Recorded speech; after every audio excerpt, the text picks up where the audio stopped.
When this article was published online, Davao City Mayor Sara Duterte got upset. On Instagram, she lashed out at ABS-CBN.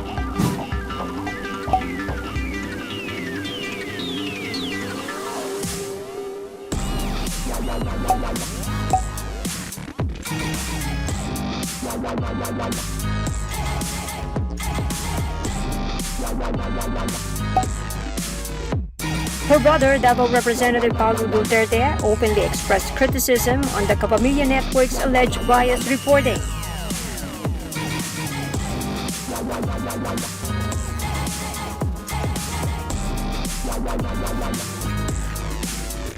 The presidential daughter gave this warning.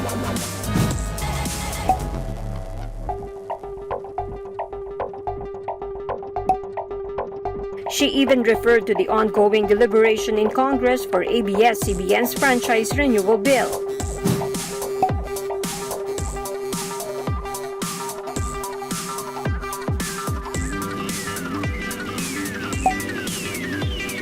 A few hours after posting this on IG, the article was updated.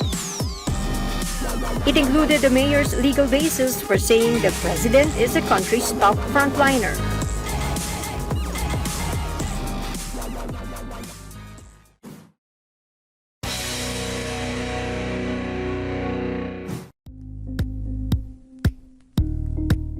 Thank you for watching Politico TV. Please like and subscribe to our channel for more videos.